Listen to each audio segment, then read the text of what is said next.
Selamat datang ke Pesta Buku Antarabangsa Selangor. Di sini, ilmu, kreativiti dan semangat membaca bersatu.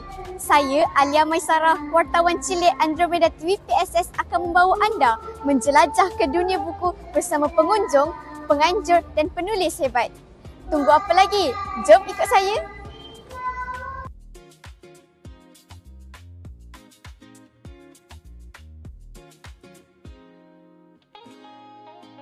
Bagaimana Puan melihat peranan karya Puan dalam cara berfikir generasi muda?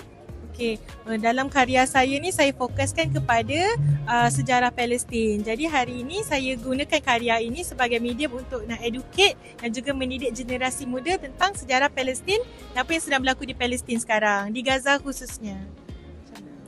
Itu saja. Itu saja. Terima kasih Puan atas perkongsian Puan. Alhamdulillah, sama-sama. Terima kasih juga adik.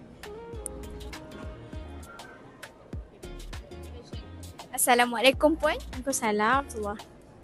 Bagaimana Puan mengimbangkan antara hiburan digital dengan amalan membaca buku fizikal di rumah?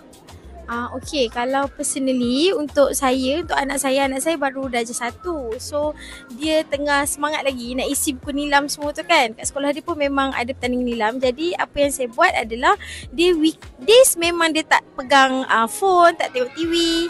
So masa tu memang dia akan membaca lah sebab dia nak menang, so dia nak isi buku nilam. But then weekend je saya bagi full time, tak adalah full time tapi ada masa dia boleh tengok handphone ke, games ke, TV ke. So far tu cara yang berkesan lah untuk saya dengan anak saya. Terima kasih Puan. Assalamualaikum Tuan. Assalamualaikum. Bagaimana? Apakah cabaran terbesar dalam mengekalkan relevansi Pesta Buku di tengah persaingan hiburan digital dan bagaimana penganjur menangganinya? Baik, pertama sekali terima kasih atas soalan yang baik. So, kemakluman para penonton sekalian, Pesta Buku Antarabangsa Selangor ini adalah merupakan anjuran Kerajaan Negeri Selangor yang diuruskan oleh Perbadanan Perpustakaan Awam Selangor.